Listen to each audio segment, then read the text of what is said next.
মমতা ব্যানার্জি মালদার গাজলে দাঁড়িয়ে গুরুচাঁদ ঠাকুরের নামকে বক্রোক্তি করে অত্যন্ত খারাপ ভাষায় কথা বলেছিলেন, তারপরে আজ পর্যন্ত ক্ষমা চাননি।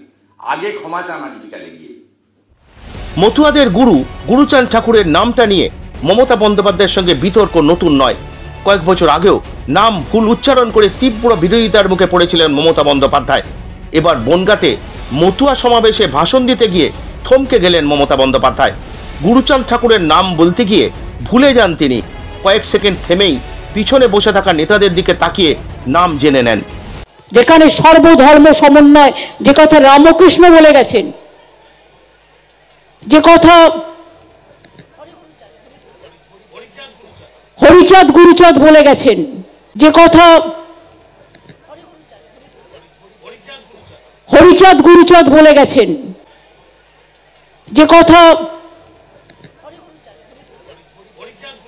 হরিচাঁদ গুরুচাঁদ বলে গেছেন, যে কথা হরিচাঁদ গুরুচাঁদ বলে গেছেন। তবে এবার উচ্চারণ ভুল করেননি, কিন্তু ঘটনার পর থেকে মতুয়া সম্প্রদায়ের একাংশের মধ্যে ক্ষোভ তৈরি হয়েছে। অভিযোগ, যাদের গুরুর নামই তিনি মনে রাখতে পারেন না, তাদের ভোট চাইতে আসেন কিভাবে? মতুয়াদের নাগরিকত্ব দিতে নাগরিকত্ব সংশোধনী আইন CAA তৈরি হয়েছে, অথচ সমাবেশে ফের বিভ্রান্তিকর প্রচার করলেন তিনি। এলিজিবিলিটি সার্টিফিকেট, আপনার গ্রহণযোগ্যতা সার্টিফিকেট কি? টু হোমসেভার ইট মে কনসার্ন বলে কি বলছে? দিস ইজ টু সার্টিফাই, মানে এটা সার্টিফাই করা হচ্ছে যে একজনের নাম দিয়ে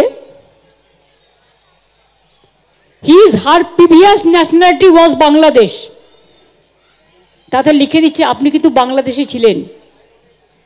তার মানে আজকের ডেটে যখন সার্টিফিকেটটা আপনি পাচ্ছেন 2025-এর নভেম্বর ডিসেম্বর মাসে, আপনাকে বাংলাদেশি প্রমাণ করে দিচ্ছে।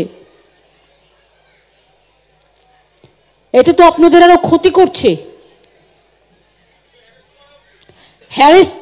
আরে এ তো চ্যালেঞ্জ হলেই যাবে। তারপরে কি লিখছে? আমরা তাকে চিনি, মানে ইংরেজিতে she is known to me and to the best of my knowledge and believe she belongs to Hindu Matua community and continues to be a member of the above mention community. সেটা আপনি লিখতেই পারেন, কেউ মতুয়া কমিউনিটির লোক তাকে অনেক রামকৃষ্ণ মিশনও কার্ড দেয়, কোনো যায় আসে না, কিন্তু সেখানে কিন্তু লেখা থাকে না কে কোন দেশে নাগরিক। এখানে তো আপনি বাংলাদেশের নাগরিক লিখে দিচ্ছেন, আর লিখে দিচ্ছেন 2002 ম্যাপিং করছেন SIR-এ, আর লিখে সার্টিফিকেটটা দিচ্ছেন 2025 সালে। তার মানে আপনাদের প্রমাণ করে দিচ্ছে যে আপনারা বাংলাদেশী। এ রাজ্যের কয়েকটি জেলায় মতুয়া ভোট অত্যন্ত গুরুত্বপূর্ণ। নির্বাচনের আগে মমতার এই ভুল ও বিভ্রান্তিকর বক্তব্য নিয়ে প্রশ্ন উঠছে। তার দলেরই সাংসদ মহুয়া মৈত্র কয়েকদিন আগে মতুয়া সম্প্রদায়কে নিয়ে কটূক্তি করেছেন, সেই জন্য ক্ষমা চাননি মহুয়া।